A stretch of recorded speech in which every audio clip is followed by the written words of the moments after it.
Okay, I think we are ready to begin, to resume. I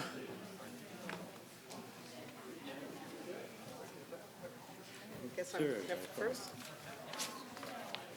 So are we going in this sequence? Okay.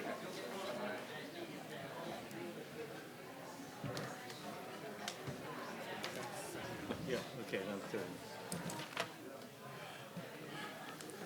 All right, I think we should just start. The only way to draw the final people in is for the panel to be going. So again, to ask each person to limit it to 15 minutes so that we can fit it all in. Thank you. Kumari, over to you. Thank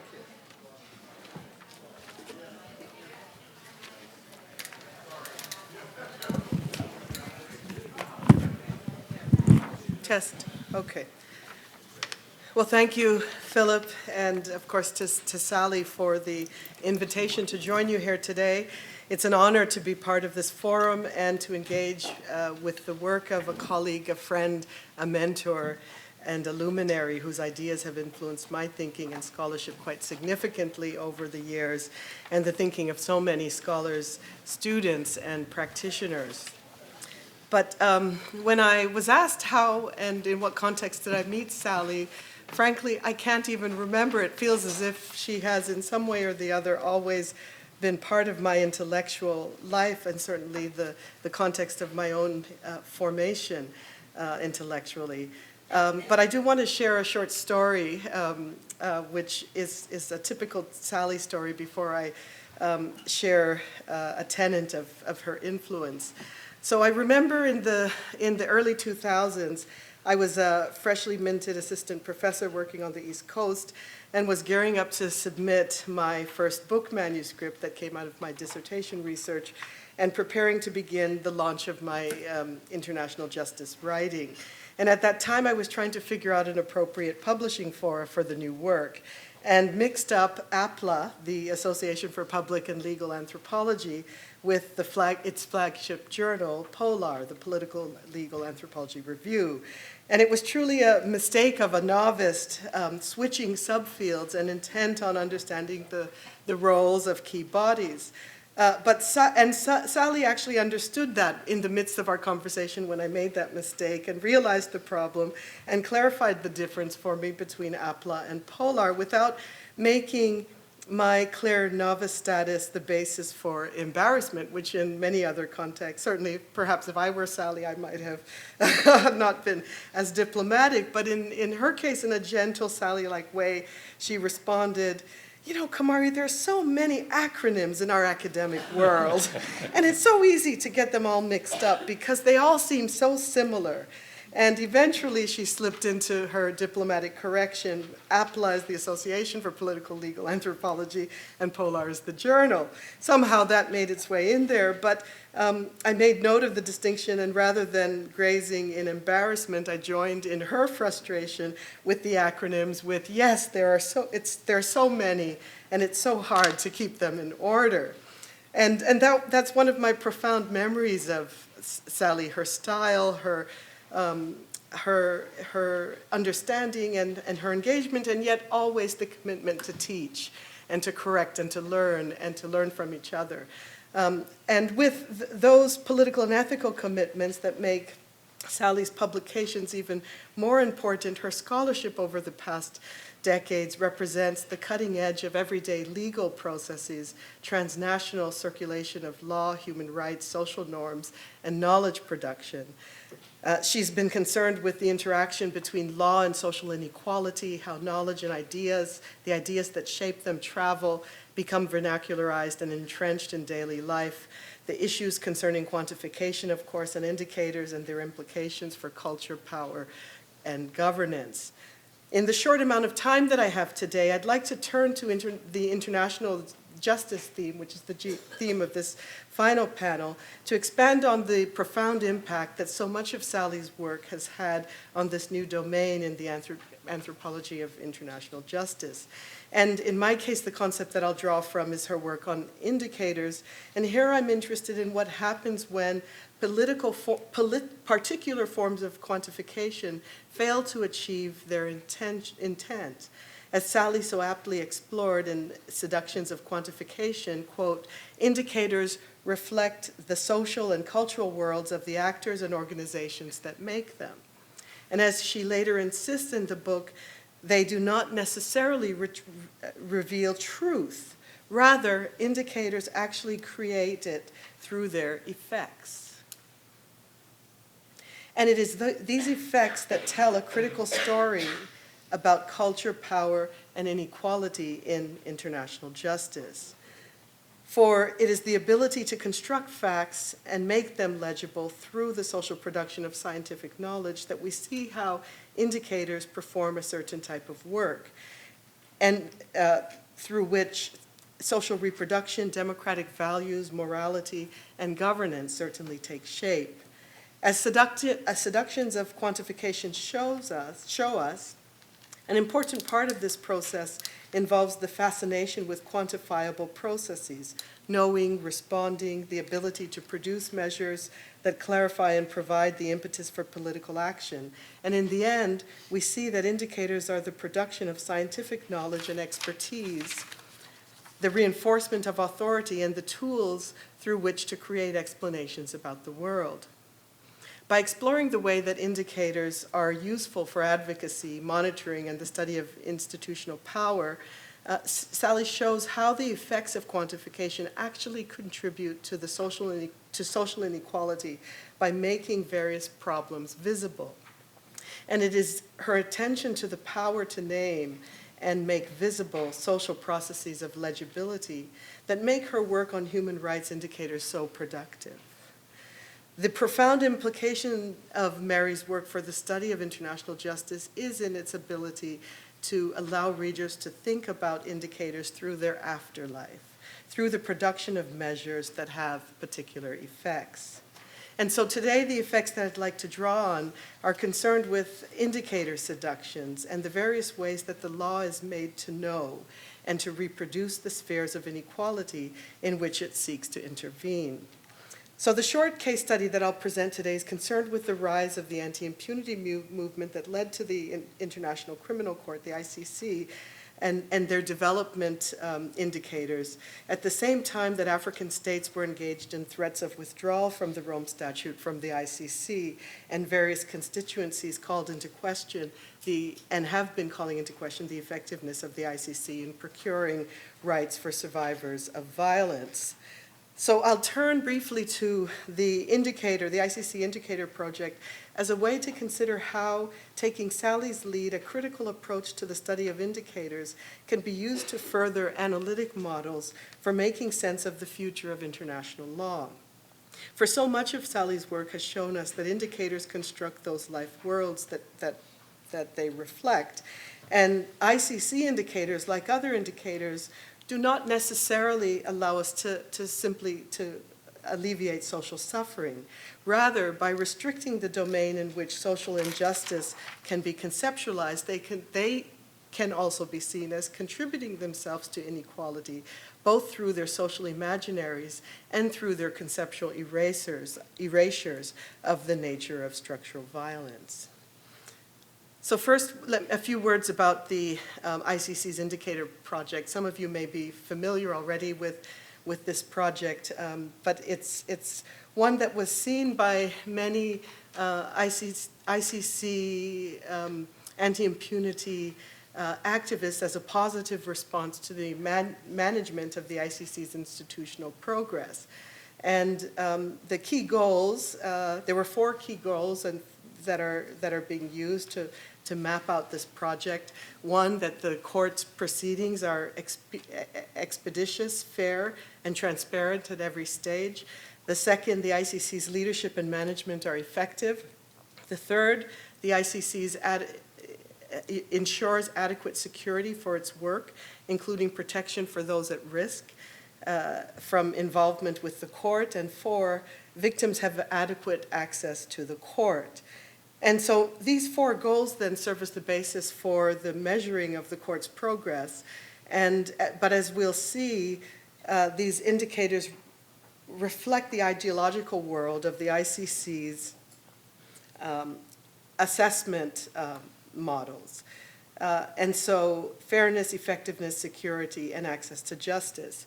And what I'll do is focus just on the final access to justice for victims as a way to think about this indicator project and some of the challenges and limitations of indicators when the categories themselves reflect a conceptual world that elides or erases particular ways of thinking about victimhood. And so let me start then by thinking about victimhood. So a key point about the ICC's indicator on access to justice for victims is that there are 4 subcomponents, which means that the indicators that are being developed are meant to ensure meaningful and measure meaningful victim participation, reparations, and assistance. 3, the court's field presence, and 4, an in-country outreach and public information circulation domain. And so those 4 components are the components through which these measures are seen as buttressing and making sense of the category of victim. But what we have, though, is, and the erasure that I'll talk about is deeply connected to what a victim is in the first place. So the construct of a victim, who gets to fall under this category of victim. I don't have a lot of time to do this, but I'll try to do this rather quickly. It's worth it to reflect on the emergence of the category of the victim. 1985, the UN General Assembly first adopted the Declaration of Basic Principles of Justice for Victims of Crime and Abuse of Power. In many ways, this revolutionizes the usage of the term victim, so this is certainly post-Cold War, the popularization of it on an international domain. This declaration has been the cornerstone of legal rights for this category of the victim under international law. And there have been a number of developments over the years. Perhaps we might think about the restorative dimension that came in 1991 when a compensation system for victims was created. Victims of war was created in the aftermath of the Gulf War, when the Security Council set up a commission to deal with requests for compensation stemming from the occupation of Kuwait. There's an important and significant genealogy. Suffice it to say that by 2002, when the ICC was born, with aspirations to adjudicate the worst crimes that shock humanity, not only was the trust for victims established, but the moral and political economy around which the ICC gains its legitimacy very much depended on the cornerstone of the victim to be saved as the sort of the calling point. And so we have the establishment of the Trust Fund for Victims, and as well as a campaign called the Universal Court with Global Support. And so we have the popularization of victimhood that then takes on a juridical form that shapes the basis on which some people can claim victimhood, and some people can become a case victim. And so a whole infrastructure was put in place to support this. And a trust fund for victims, of course, also established in 2002 and supported by the ICC's Assembly of State Parties, was intended to help develop the reparations program that was part of the losses of survivors of violence as well as those that had lost their lives. And so what you have is this abstract production and construction of this idea of a victim and a whole architecture around victimhood, but defined in a quite particular way. Now, fast forward then, some 10 years later, 2012, we have many things going wrong then for the ICC. despite the moral authority of victimhood that took shape. And this, of course, is part of the impetus that led to the rise of this Indicators Project. And so in response, I mean, there are many things that take shape and mostly and fundamentally constituted by African leaders being indicted, so very powerful presidents of countries indicted by the court or warrants of arrest being released. And some of that leads to the kind of the emergence of discourses of withdrawal from the Rome Statute.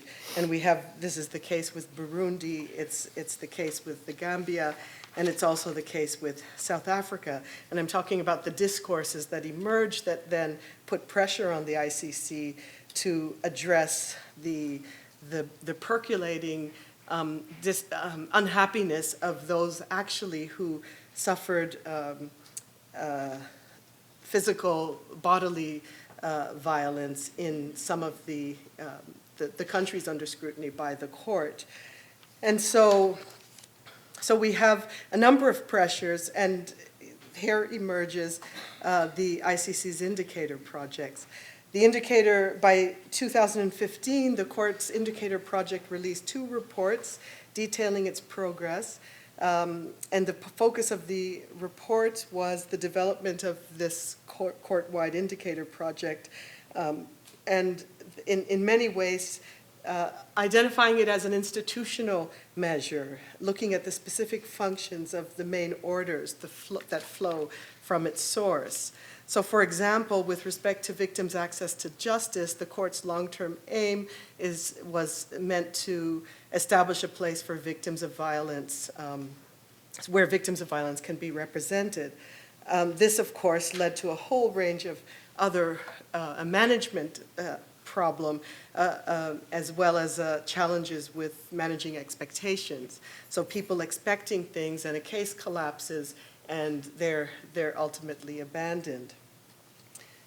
Okay, so let me try to wrap this up then. Where am I going with this? Well, on one hand, you have the development of this architecture over the category of the victim. On the other hand, you have people claiming victim status, but looking at structural conditions of inequality. So take, for example, William Ruto, the deputy president of Kenya, who during his pre-trial hearing makes this profound declaration in which he says, in a conciliatory, assertive tone, there are 2 types of victims following Kenya's post-election violence, and he, of course, casts himself in one of these categories. According to Ruto, there are post-election violence victims whose lives and property were destroyed, and they deserve justice and truth. The other set of victims, and I quote, "to which I belong," he says, are victims of a syndicate of falsehood and a conspiracy of lies choreographed by networks that are obviously against truth and justice. End of quote. And so ultimately what Ruto is claiming is a victimhood status that is tied to structural violence, that is part of sort of Kenya's, the inability to redistribute land and some of the structural political and economic problems around poverty, as well as the use of gangs in the region. And so, you know, there's a lot more that one can say about those who claim the category that isn't recognized by international juridical measures. The challenge then becomes what to do when the indicator simply measures victimhood of a certain sort and excludes other types of victims. And in the excluding of, and you know, one can look at not just the president of a country, we might also reflect on others who lost tremendous things but aren't recognized by a judicial mechanism, like an international judicial mechanism, or those who expected to receive compensation and didn't. Okay, so let me conclude then. So what I've been talking about here ever so briefly, and what I'll expand on in the larger paper, are really the ideological worlds that produce the terms on which victimhood is constructed and on which indicators measure institutional success.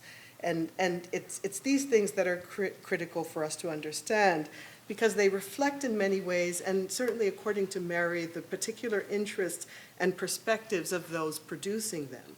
So the ideological worlds, the impetus that shapes the basis on which people are staking claims to a category. Indicators are shaped by the disciplinary and the institutional sites of their creation, and by the resources available to collect relevant data. Mary outlined certainly in her own work. And so at the bedrock of the ideological project of the ICC, certainly the language of the victim, the survivors of justice, the category of the perpetrator, all of these ideological worlds take on a particular force and become jurified in particular ways. What is unique about this early foray into indicators as measures of the success of international criminal institutions is their operationalization in these individuated contexts. So what we have in the ideological worlds is the individualization of criminal responsibility that then produce, within which the category of the victim or the perpetrator, et cetera, get individualized. And in the international adjudication of mass atrocity crimes, liberal legalism constitutes collective responsibility for mass crimes with the individualization of criminal responsibility. And we see this most clearly in the cases involving the indictment of African leaders. And so to end, these indictments of individuals being held criminally responsible for violence are not simply to be read as these unraced perpetrators operating within a system of institutional measures, nor is our way of assessing value independent of various effective survivors of violence whose imagery is often said to represent that violence. When we make sense of the way that indicators are made through a particular logic of institutional assessment, we begin to see how measures for international justice that exclude structures of inequality actually reinforce inequality through that erasure. So by recognizing that such forms of inequality are constitutive of structural exclusions, we can take Sally Mary's work and expand it to international criminal law settings to make sense of the technical workings of legality and the fabrications that make it. For ultimately, international criminal law gains its power through various erasures which individualize guilt and, following Foucault, exclude the conditions of its making. And to take Sally's critical look at indicators and map its processes of quantifications, inclusions, and erasures can contribute to how we understand inequality when its classificatory logic omits the larger containers of violence that embed it. And I'll end there. Thank you.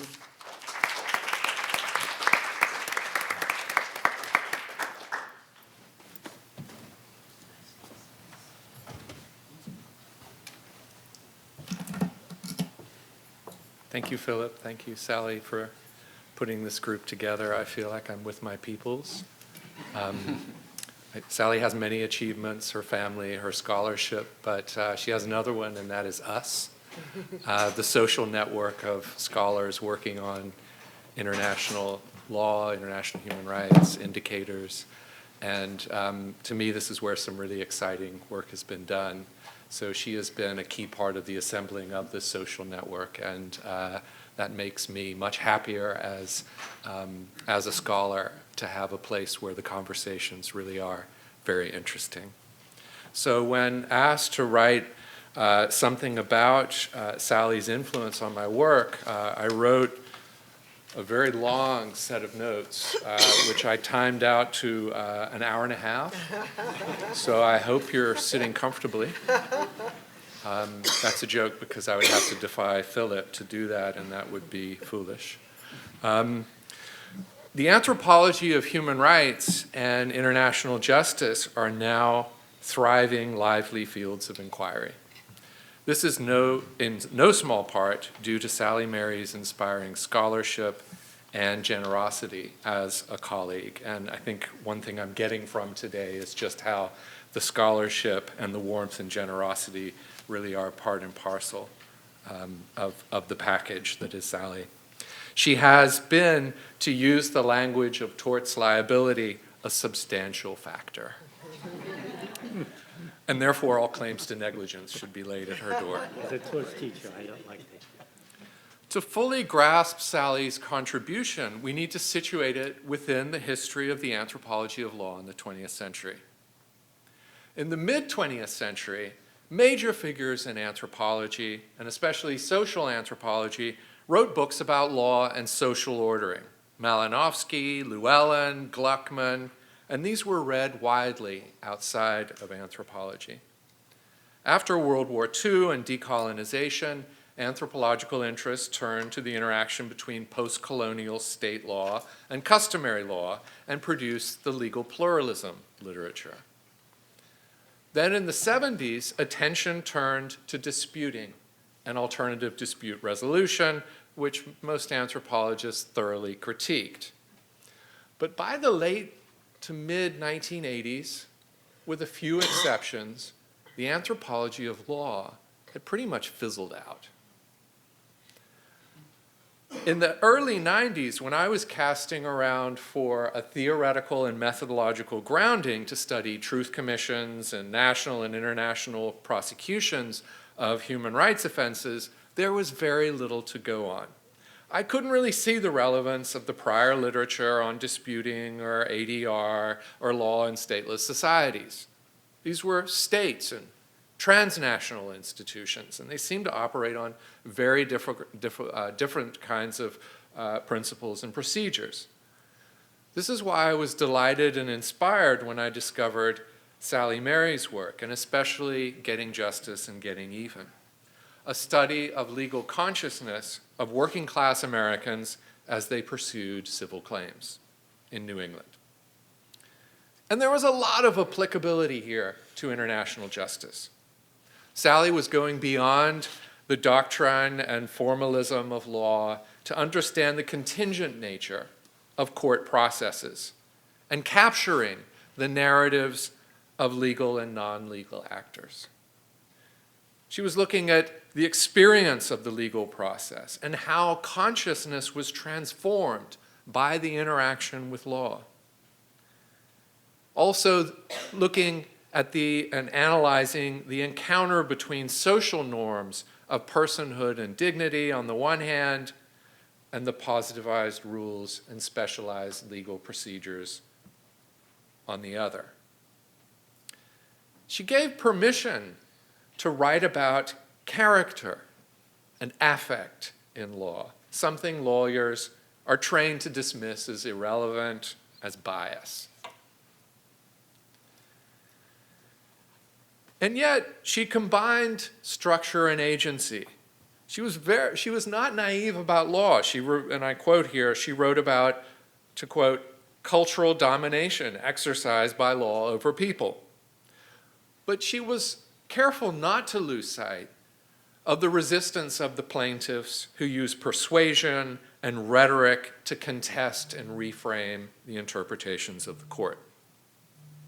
After reading Getting Justice and Getting Even in the summer of 1994, I asked her to participate in an edited volume I was putting together on the anthropology of human rights.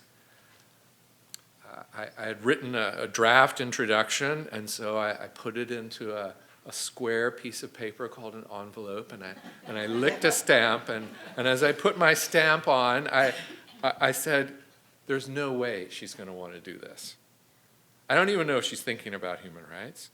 I'm a 30-year-old, recently tenured professor at a university in Britain. She's not going to want to do this. She responded warmly and positively, saying, I would love to. And I'm so glad she did, because to my knowledge, this chapter was the first statement of her now famous vernacularization thesis, which did so much to take us beyond, not just in anthropology, but beyond the sterile universalism versus relativism debate that anthropology and other disciplines have been stuck in for about 40 years. What colleagues might have forgotten is that this statement on vernacularization was substantively on the People's International Tribunal for Native Hawaiians. So it was an international justice process that she was examining, where Hawaiians linked to the sovereignty movement appropriated Western forms of criminal legality to put the US government on trial for crimes including illegal annexation, appropriation of natural resources, and genocide. And in this chapter, she talks about all the things we're still talking about in the anthropology of international institutions. What's the relationship between the international and national and local? Through what process is evidence created? How does legal epistemology include, exclude, or distort? What do survivors get out of the process? I'll just give you an idea of my own work briefly and talk about the ways in which Sally's work has influenced it. So I got interested I was doing a book on the use of historical evidence in international trials, and while I was reading that material, I got very interested in propaganda trials in international criminal law. Starting with Nuremberg, Julius Streicher is convicted of being a Nazi propagandist and hanged, whereas Hans Fritz, who's the deputy minister of propaganda under Goebbels, is acquitted. And then I looked at about 30 trials since then in international justice institutions, and I found that the Streicher conviction, Fritz acquittal model pretty much ran through the jurisprudence. So the acquittal rate for propagandists, those who merely instigate the crimes, is about 50%. The conviction rate for war crimes is about 95% at these tribunals. So something was going on in the propaganda trials that I wanted to get to the bottom of. And even where there were convictions, so Nahimana, the media trial in Rwanda, international human rights lawyers were very, very critical. Diane Ohrenleicher, for instance, saying that Nahimana is really bad law. And that was pretty much the consensus. So I kind of tried to look in the legal literature to see if lawyers had an explanation for why there were so many acquittals in propaganda trials and why when there were convictions, the law was considered bad law even by international law scholars. And there wasn't really an answer. I would talk to lawyers about this, and they would say, well, you know, bad law sometimes happens. We're not really sure, you know, we need to have good law. You know, we need to have well-reasoned. There's something, you know, but there wasn't really an explanation there.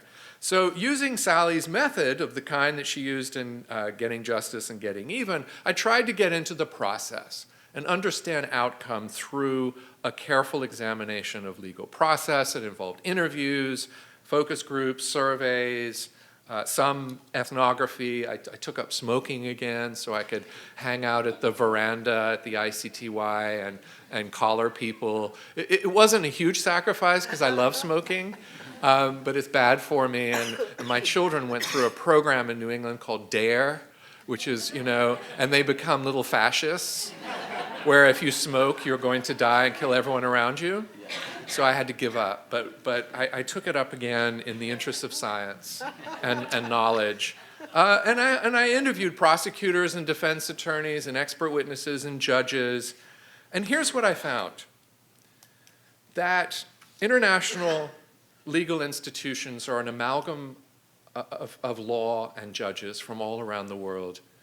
And on some issues, there's a lot of consensus. On war crimes, it's 400 years of jurisprudence on war crimes. They know what war crimes are.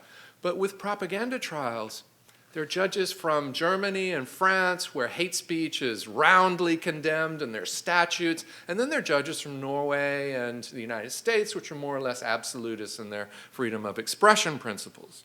And they didn't agree in chambers on these cases. The law was this amalgam of civil law and common law, and they couldn't put it together in the propaganda trials. They became very uncertain about the threshold of evidence that would be needed to convict for a speech by a political leader and the subsequent violence that followed. And because of their anxiety, and I could only get that anxiety through talking to them and interviewing them, because of that anxiety, they looked for causation. They looked for a clear nexus from the speech act to the harmful act.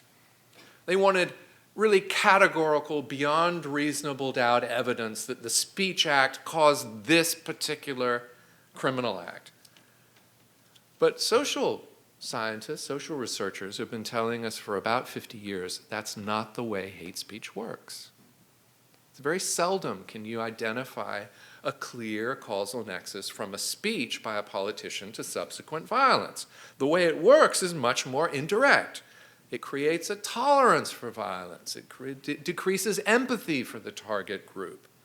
It creates moral justifications for resorting to violence rather than normal political channels. So prosecutors, with judges wanting this really solid, substantial body of evidence to convict, prosecutors started overclaiming. And the judges realized they were overclaiming, so they pushed back. So then the prosecutors would bring in experts. And those experts would provide evidence of a categorical connection between this politician's speech and the subsequent violence, and the judges didn't buy it. And the defense attorneys could ride a coach and horses through the holes in their argument. So I've tried to explain a legal problem not by resort to the dry formalism of law, but through the methods that Sally herself has exemplified, by looking at process, looking at affect, trying to understand the strategies of the actors, judges, defense attorneys, prosecutors, experts, in this contingent trial process. In conclusion, Sally has argued for a complex model of international justice, one that encompasses the multiple influences of global and national and local law, that's aware of the coercive power of law, while still reserving a place for contingency, resistance, and agency.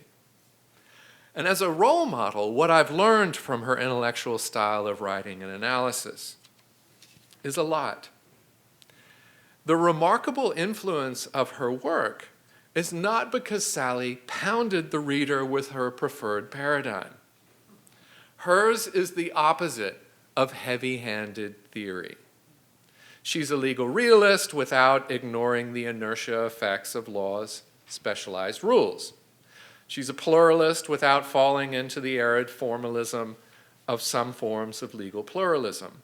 She's a feminist without focusing on gender very narrowly, and she's aware of the political implications without being doctrinaire.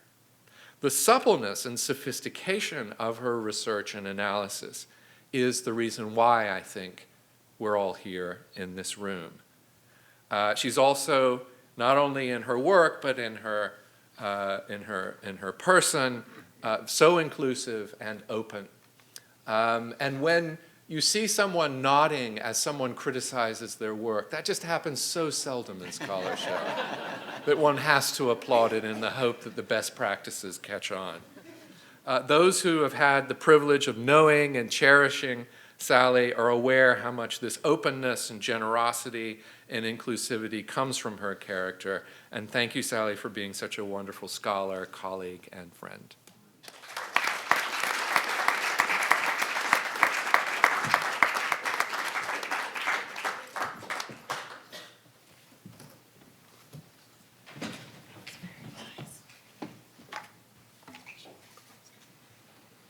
So each of us has offered his or her own mythic charter of how we're connected to Sally. I'm going to offer my own, although in fact it goes back half a century, I think. Not to acknowledge either of our ages, you understand. Yes, exactly.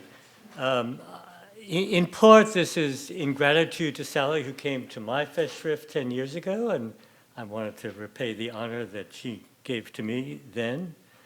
I'll just give you one other anecdote before I begin.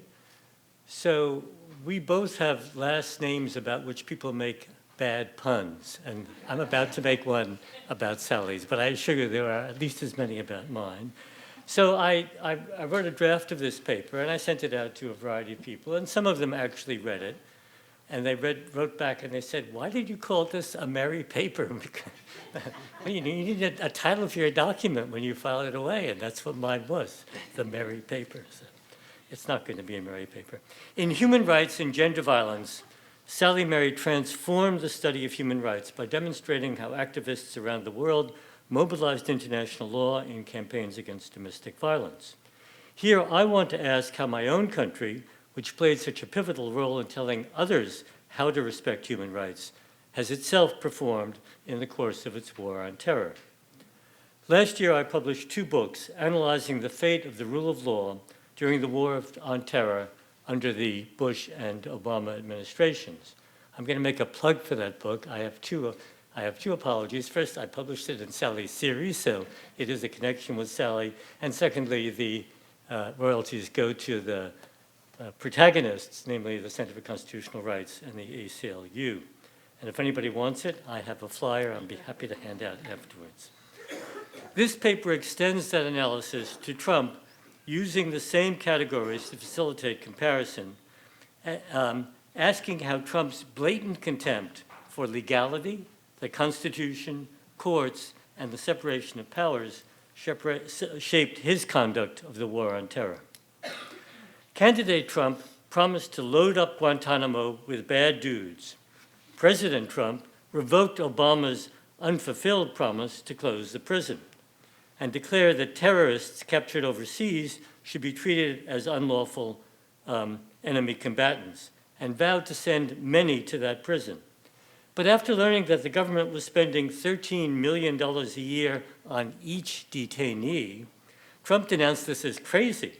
The U.S. was not going to spend billions and billions of dollars for the next 50 years to hold an estimated 2,000 ISIS prisoners who should just be released if their countries of origin would not take them back. And he has just assured that that would happen by removing American troops from Syria. Candidate Trump absolutely promised to resume waterboarding and do a hell of a lot worse to savages. As commander-in-chief, he boasted soldiers would go do it if he ordered them to commit war crimes. Dismissing Senator McCain's pledge that we will not waterboard, Vice President Pence gloated that we're going to have a president again who will never say what we will never do. And Trump appointed several Bush officials tainted by association with torture. But he characteristically vacillated, backing off after his nominees for defense secretary and DCI opposed torture, then declaring, absolutely, I feel it works, then offering to work toward no waterboarding if that's what Mattis and Pompeo want to do, but still telling Fox News that waterboarding was just short of torture. DNI nominee Coates mimicked his boss's equivocations. I have no other mission than to follow the law, but confronted with an imminent terrorist attack, we might have to go outside that. Yet as far as we know, and we don't know everything obviously, the Trump administration has not, in fact, engaged in torture. Perhaps because he had evaded the draft at the height of the Vietnam War, there's that wonderful Mattis statement, which some of you may have seen, but he made in a comedy routine recently, in which he said, I earned my spurs in the military. Trump got his spurs from his doctors. Trump repeatedly indulged in bellicose blather. As a candidate, he boasted he would take out the families of ISIS fighters, criticized the U.S. for fighting a very politically correct war by observing international humanitarian law, and said, I'm going to bomb the shit out of them. President Trump bragged he could win that war in Afghanistan in a week by wiping the country off the face of the earth. He refrained from doing so only because he didn't want to kill 10 million people. After he broke off talks with the Taliban, he repeated that the U.S. could end the war by doing certain things that would cost millions of lives. At the 2019 remembrance of the 9/11 attacks, Trump warned terrorists that he would use the power the likes of which the United States has never used before, and I'm not even talking about nuclear power. And when Iran shot down a US drone, Trump tweeted, "We were cocked and loaded." I love that. It's a wonderful Freudian misstatement, but backed off. You get it, right? Okay. But backed off after being told how many will die. After the attack on the Saudi oil facility, he got the NRA cliche right the second time. But though he chose to avoid military conflict, he could not refrain from boasting that he could order a retaliatory strike in 1 minute, adding irrelevantly that the nuclear is at a level it's never been at before. And he just did that again a day or so ago when he said to the president of Mexico, "We can wipe out the drug cartels," neglecting the fact that the drug cartels exist only because Americans consume the drugs and sell them the guns with which they do their violence. Despite Trump's hyperbole, his administration's attitude towards civilian casualties on the battlefield did not differ greatly from that under Bush and Obama. The military typically responded to such reports with blanket denials, then claimed it was investigating reports that were often propaganda, and finally blamed victims for harboring Taliban or Taliban for hiding among civilians, concluding with the mantra that no military in the world's history had done more to limit civilian casualties. After reluctantly acknowledging an airstrike in Yemen that killed at least 8 women and 7 children, White House Press Secretary Sean Spicer defended this is a quote, "very, very well thought out and executed effort with truly Trumpian incoherence." And here's what he said. "When you think of the loss of life throughout America and institutions, in terms of the world, in terms of what some of the individuals could have done, I think it was a successful operation by all standards. It achieved the purpose it was going to get, save the loss of lives that we suffered and the injuries that occurred."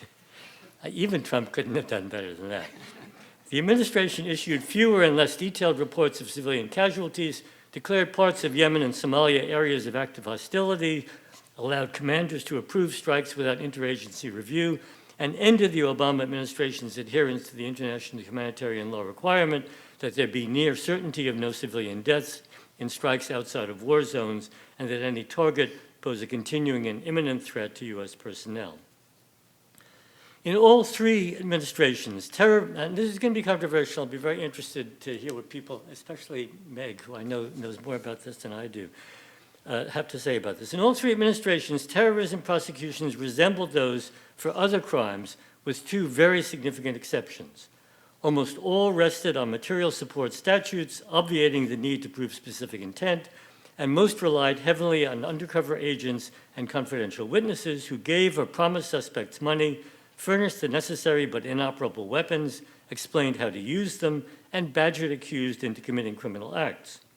Only Trump, however, deliberately sought to compromise the criminal process.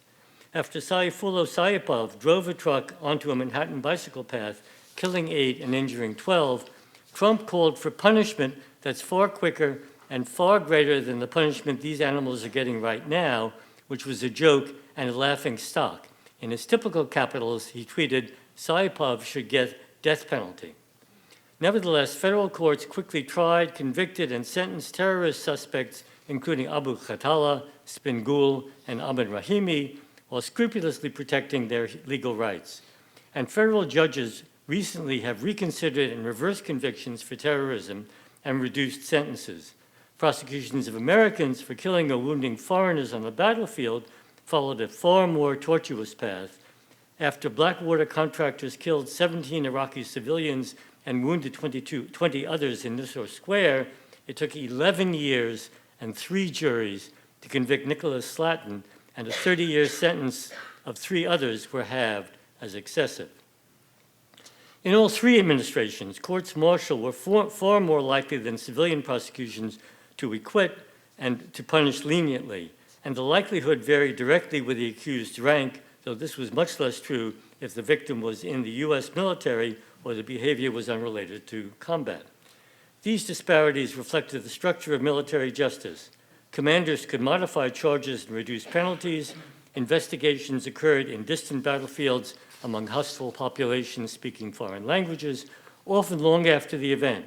Soldiers have each other's backs after battle, not just in it. And juries are truly the accused's peers, often with similar combat experience. Yet once again, Trump sought to pervert justice. Before Sergeant Bowie Bergdahl was tried, candidate Trump called him a dirty, rotten traitor and mimed an execution with a pretend gun. When Bergdahl pleaded and received no jail time, President Trump called the decision a complete disgrace to our country and to our military. When Army Special Forces Major Matthew Goldstein admitted killing a Taliban captive, President Trump promised before the trial that he would be reviewing the case of a U.S. military hero. When Special Operations Chief Edward Gallagher was charged with killing a prisoner and shooting indiscriminately at civilians, killing some of them, Trump took credit for freeing him from pretrial detention in honor of his past service to our country. After two prosecution witnesses seemingly perjured themselves, one dramatically confessing in court after receiving immunity that he had killed the victim, and proudly declaring he made that admission so his buddy Gallagher would not be separated from his wife and children who were sitting in the courtroom in front of them.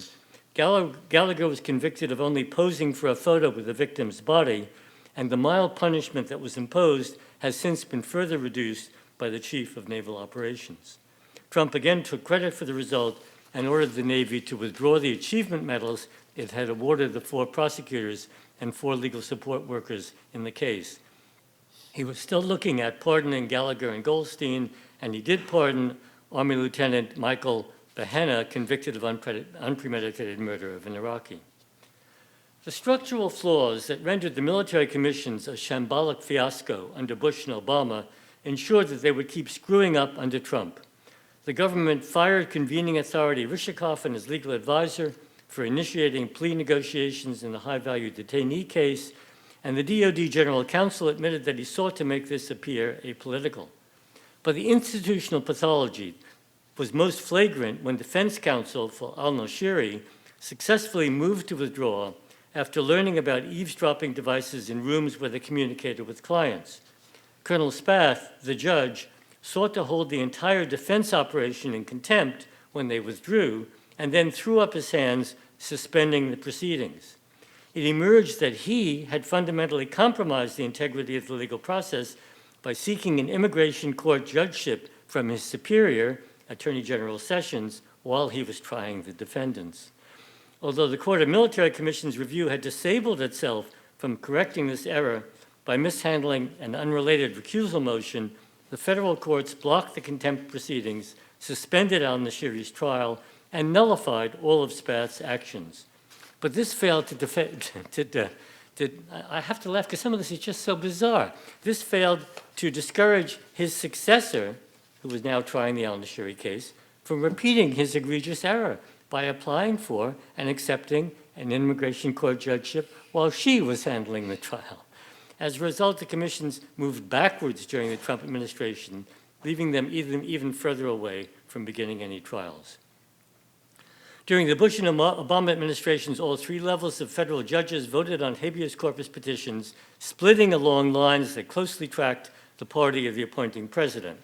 Although hostility by the conservative majority on the D.C. Circuit, combined with Detainee Treatment Act and Military Commissions Act, effectively eliminated this remedy, the judges of the District of Columbia, the D.C. Circuit, and the Supreme Court, who voted on the only 2 cases decided during the Trump years, divided entirely along the lines of the political party of the president who appointed them.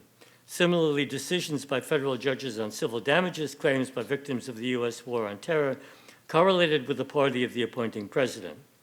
No Republican appointee during the Trump administration decided for a plaintiff, whereas 16% at least had done so under the previous administrations. In the aftermath of 9/11, Bush authorized the detention and registration of Muslims and Arabs, called for a new crusade, launched the disastrous Iraq War, and lumped together Iraq and Iran in an axis of evil. By contrast, Obama held dinners to celebrate Iftar and defended the construction of the so-called Ground Zero Mosque, refusing to be cowed by lies that he was a Muslim. It is in this realm, civil liberties, that Trump diverged most dramatically from his predecessors. As a candidate, he called for deporting Syrian refugees, promised to strongly consider closing mosques, and absolutely would require all Muslims to register. He bizarrely cited the internment of Japanese Americans as a good precedent for his actions. He retweeted anti-Muslim videos fabricated by the deputy leader of Britain First, prompting unusual rebukes from Prime Minister Theresa May, and wait for this, and from Foreign Secretary Boris Johnson. He appointed notorious Islamophobes, Attorney General Sessions, DCI Pompeo, Chief Strategist Bannon, National Security Advisor Flynn. He flaunted his ignorance of and contempt for the Constitution, citing a non-existent Article 12, threatening constitutionally protected flag burners with loss of citizenship, and claiming that Article 2 gave him, quote, the right to do whatever I want as president. Justifying his first executive order barring entry from several Muslim countries while granting priority to non-Muslims, Trump said Sessions agreed that religion should play a role in vetting immigrants. When Acting Attorney General Sally Yates directed the DOJ not to defend the ban because she was not convinced it was lawful, Trump immediately replaced her. He denounced the nationwide injunction against the ban issued by a so-called judge, who was actually a George Bush appointee, telling Americans to blame the judge if something happens. Complaining that somebody said I should not criticize judges, Trump remained unrepentant.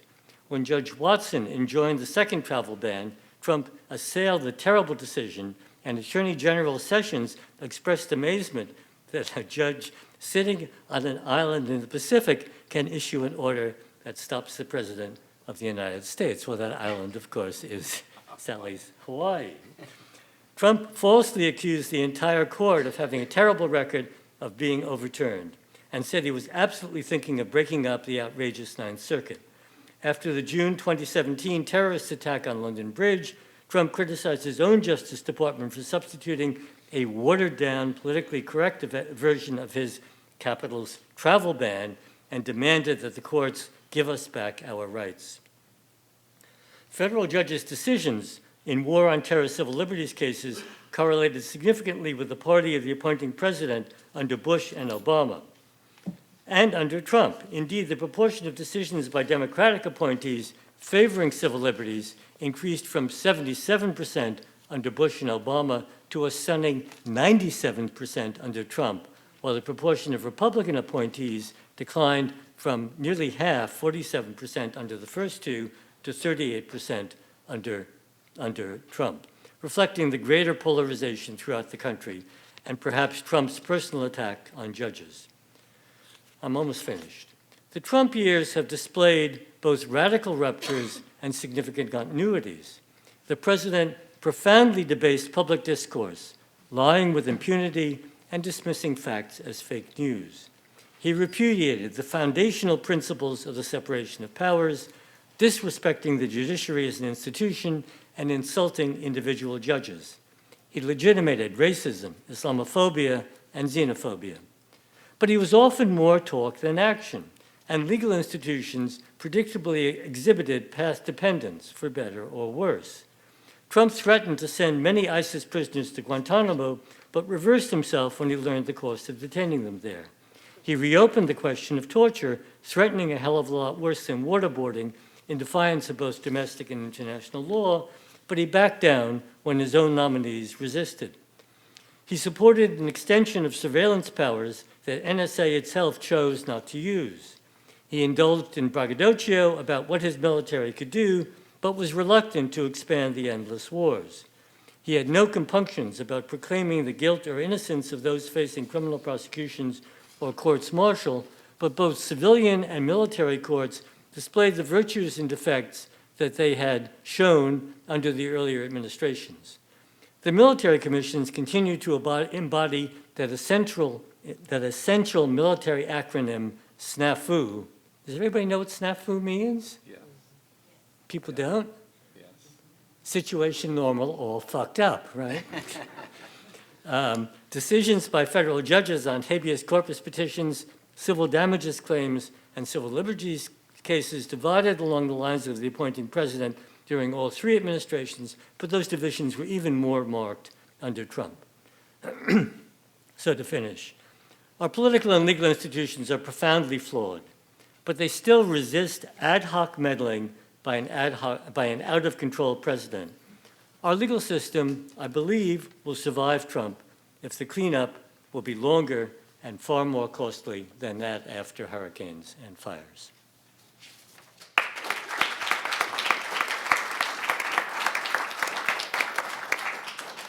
That was a downer.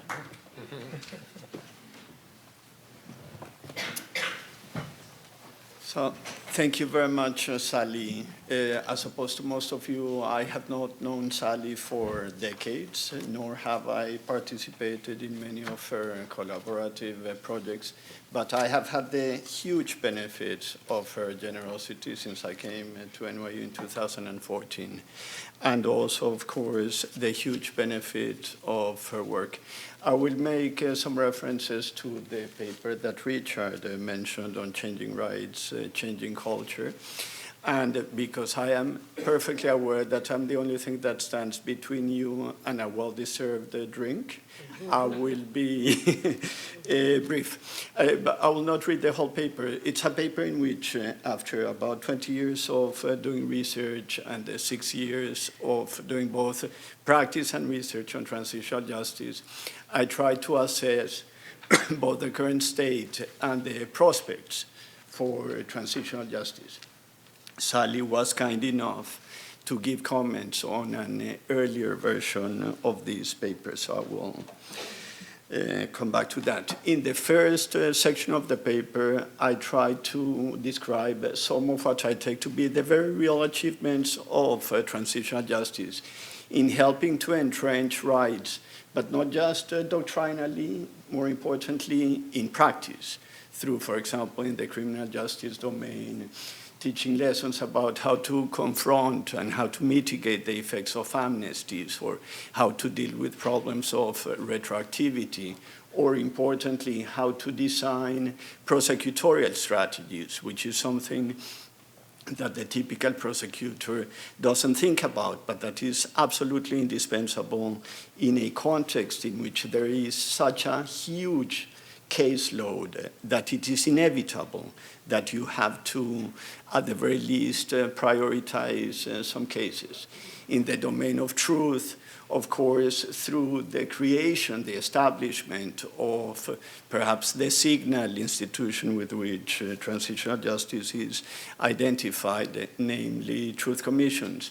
In the domain of reparations, through the establishment of administrative, massive reparation programs, which have benefited tens of thousands, if not hundreds of thousands of people around the world. So I think that there are some accomplishments that the field can claim for itself and feel proud of, to the extent that transitional justice measures are the sorts of things that it has become the norm. It is the normal expectation that countries that are undergoing different types of transitions will implement. But I will skip that in order to get to the sort of more worrisome assessment of where the field stands. So in addition to reasons for celebration, transitional justice promoters have some reasons to be concerned. Quite aside from the fact that there are many ways of getting things wrong, which include, of course, establishing procedures that do not respect basic rule of law and due process requirements, using the measures as instruments of turn-taking. Now I will benefit my group, politicizing the measures, etc., all of which have taken place.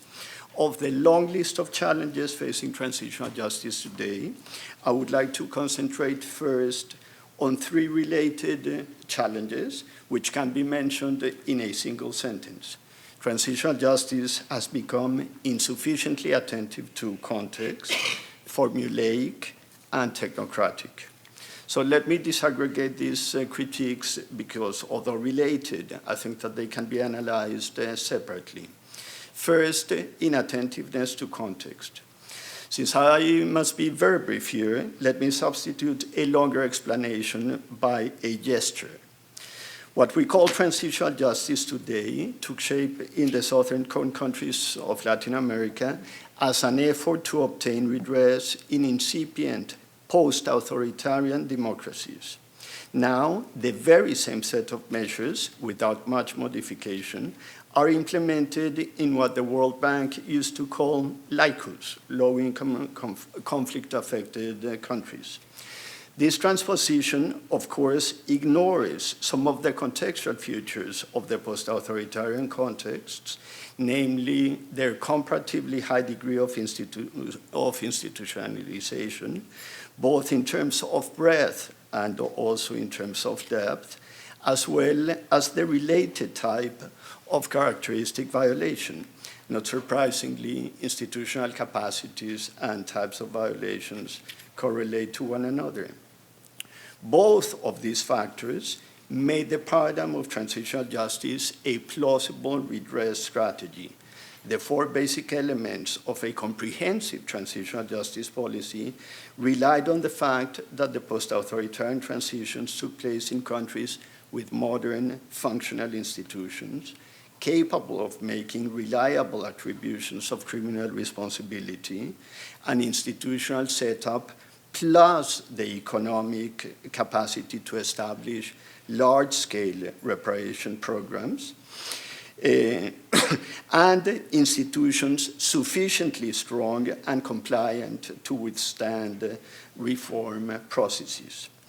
The strategy was also made plausible by the fact that the violations were predominantly and overwhelmingly perpetrated by just one actor, and that in terms of type, the violations, while horrific, had a relatively narrow range.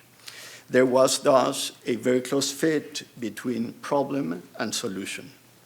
Most of the background conditions that gave plausibility to the model of transitional justice in post-authoritarian settings are simply absent in most countries in a post-conflict situation. In these contexts, drawing familiar lines between contending forces, between civilians and armed agents, and even between victims and perpetrators becomes increasingly difficult. Similarly, participation in violence may be more widespread in weak states, making the attribution of responsibility more complicated. The larger universe of potential beneficiaries, coupled with economic scarcity, makes comprehensive reparations much less feasible. The absence of a well-established institutional setting also makes the talk of reform much less convincing than that of institution building in its most basic sense. Furthermore, the fact that in open conflict, secrecy is not part of the modus operandi of violence changes the specific need and possible function for the truth. The second related problem afflicting transitional justice work today has to do with the fact that it has become formulaic. Indifference to context has meant not only ignoring relevant differences in the context of application, but the effort to replicate the very same institutional responses as if they worked equally well in all situations. So, claims that there is no cookie-cutter approach to transitional justice notwithstanding, there is a suspicious resemblance in the institutional setup recommended by practitioners as they have traveled from Buenos Aires and Santiago to Kinshasa and Bujumbura. This is what economists and organizational sociologists call isomorphic mimicry, the tendency to think that the very same institutions work equally well regardless of context. Now, of course, it is not that economists and sociologists have devoted much attention to transitional justice practice. The problem, of course, is not specific to transitional justice. Its roots are both deep and broad and include factors such as the professionalization of the field, the patterns of diffusion of knowledge and expertise typical of globalized elites, donor influences, etc. The final, again, related challenge facing transitional justice work, which I will examine here, has to do with what one may call its technocratic tendencies. Most work on transitional justice today is seen as a purely technical exercise, a sort of clever institutional engineering that concentrates on finding efficient ways of establishing familiar institutions.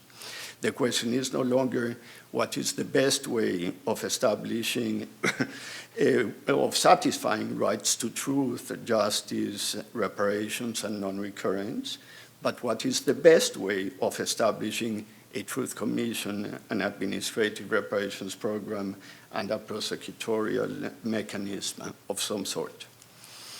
Now, I do not intend at all to argue against the importance of institutions. I am a total Kantian in philosophy and a new institutionalist in economics. But I am very attached to the old sociological conviction that sustainable social transformation requires changes at the level of institutions, but also of culture and personal dispositions.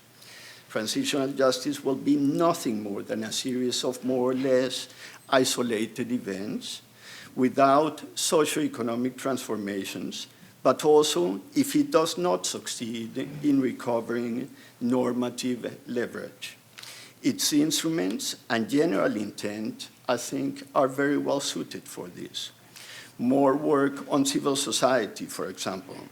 These days, despite evidence about the wrong-headedness of these still largely reduced to NGOs, more work on civil society more broadly is crucial, for civil society has always played a crucial, indispensable role in transitions, well beyond the role assigned to it in terms of monitoring, advocacy, and reporting.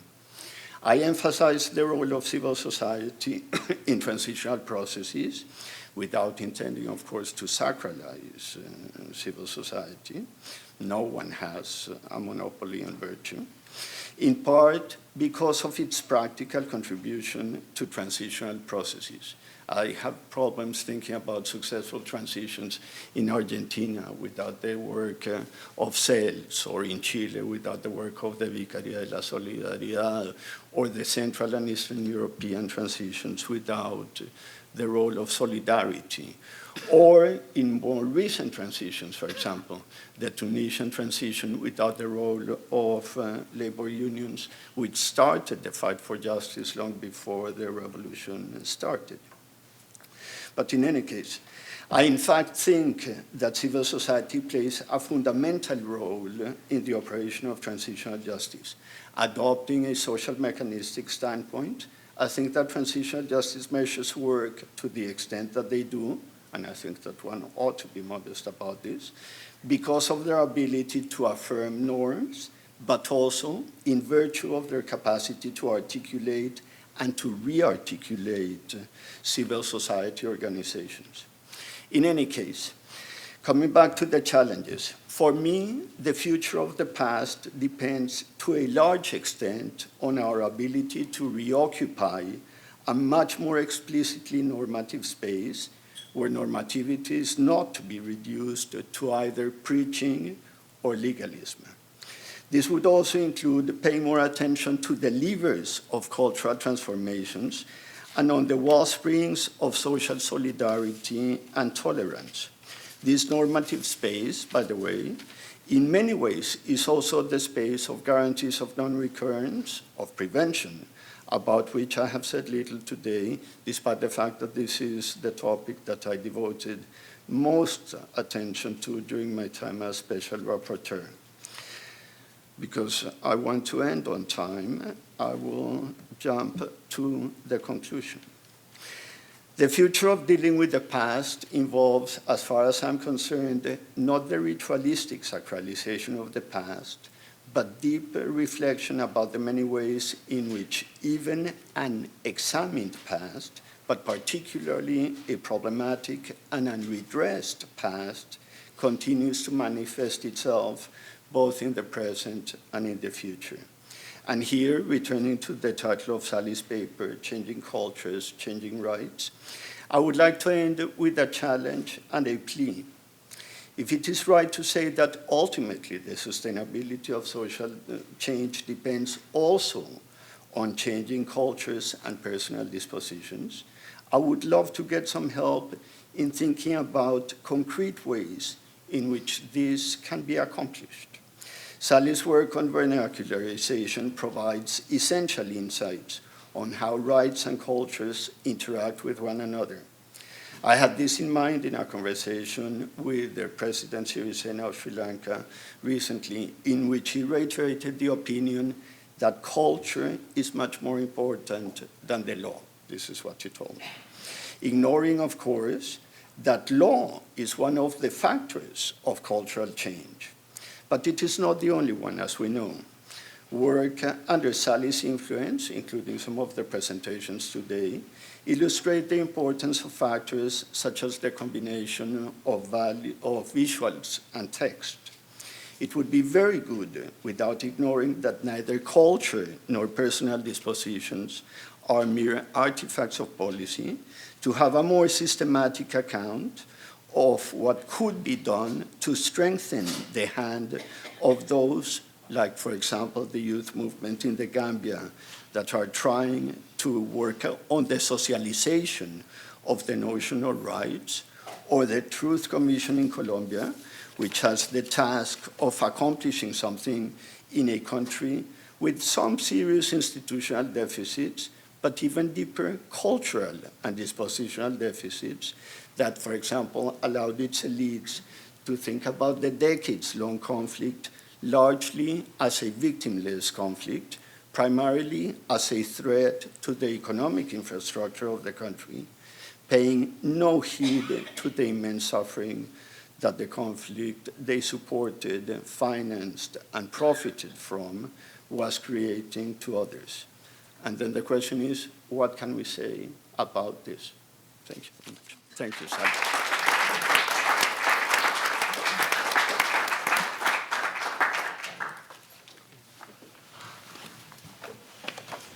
Thank you, Pablo.